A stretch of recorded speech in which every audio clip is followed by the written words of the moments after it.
Bonjour et bienvenue dans notre podcast scientifique. C'est Marie et Sarah et aujourd'hui nous allons vous parler des habitudes alimentaires qui se transmettent de génération en génération. Les habitudes alimentaires sont les choix que nous faisons en matière de nourriture et elles sont très importantes pour notre santé et notre bien-être.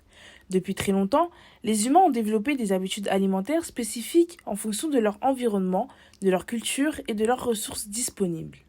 Nous allons parler de la façon dont les habitudes alimentaires se transmettent d'une génération à l'autre, mais pas par les gènes. Cela signifie que nous ne les héritons pas de nos parents, comme nous héritons de nos yeux ou de nos cheveux.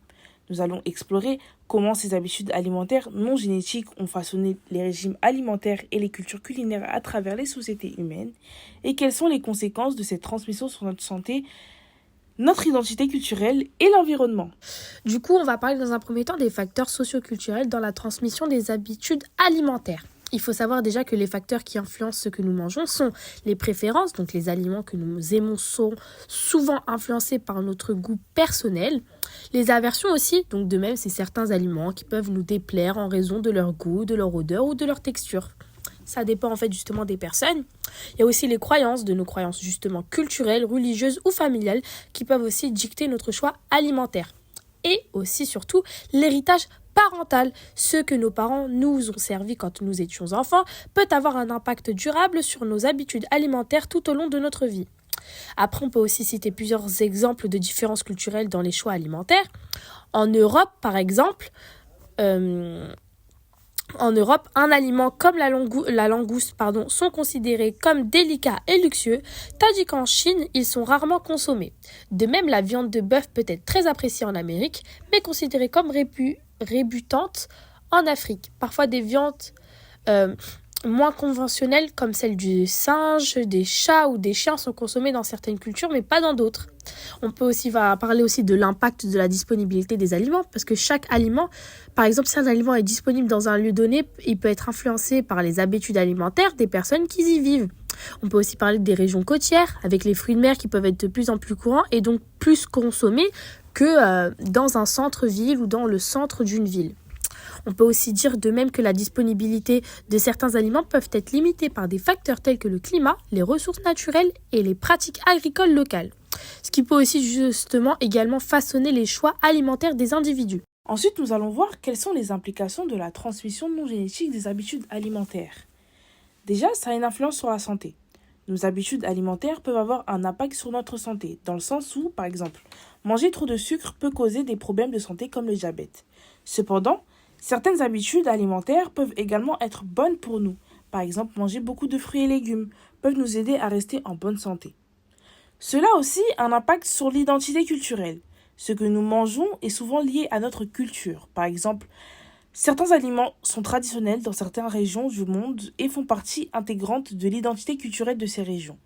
En conservant nos habitudes alimentaires traditionnelles, nous préservons également notre patrimoine culturel et transmettons nos traditions aux générations futures. Cela a bien évidemment aussi une influence sur la durabilité environnementale. Certains régimes alimentaires peuvent avoir un impact sur l'environnement. Par exemple, la production de viande peut contribuer à la déforestation et au changement climatique. En adoptant des habitudes alimentaires plus durables, comme manger moins de viande et privilégier les aliments locaux et de saison, nous pouvons contribuer à préserver notre planète pour les générations futures. En conclusion, nos habitudes alimentaires ont des implications importantes pour notre santé, notre identité culturelle et l'environnement. En comprenant ces implications, nous pouvons faire des choix alimentaires plus éclairés et contribuer à un avenir plus sain et plus durable. Et le fait aussi d'avoir une perspective et la réflexion sur l'évolution future des habitudes alimentaires fait qu'on a une analyse des tendances actuelles dans les habitudes alimentaires à l'échelle mondiale. Nous pouvons observer comment les habitudes alimentaires changent avec le temps. Par exemple, de plus en plus de personnes adoptent des régimes végétariens ou végétaliens pour des raisons de santé ou d'environnement. Les tendances alimentaires peuvent également être influencées par des facteurs socio-économiques tels que le niveau de revenus et l'accès aux aliments. La réflexion aussi sur les défis et les opportunités liées à la promotion de régimes alimentaires sains, durables et culturellement adaptés. Nous devons aussi réfléchir à la manière dont nous pouvons encourager des habitudes alimentaires plus saines et plus durables dans notre société. Cela peut aussi impliquer des initiatives telles que des campagnes de sensibilisation à la nutrition et des politiques publiques. favorisant l'accès à des aliments sains et durables.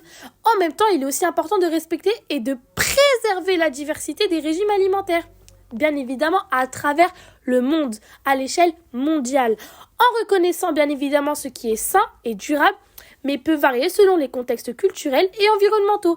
Il y a aussi du coup les propositions de stratégies pour pouvoir favoriser une transmission positive des habitudes alimentaires dans notre société contemporaine.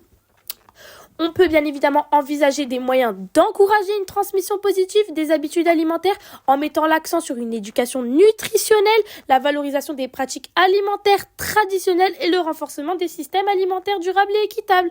Les familles, les écoles, les gouvernements et les organisations communautaires peuvent tous jouer un rôle dans la promotion de régimes alimentaires sains, durables et culturellement adaptés.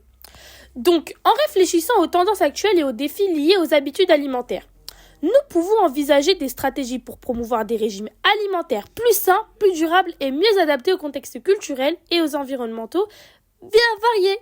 Nous sommes arrivés à la fin de ce podcast.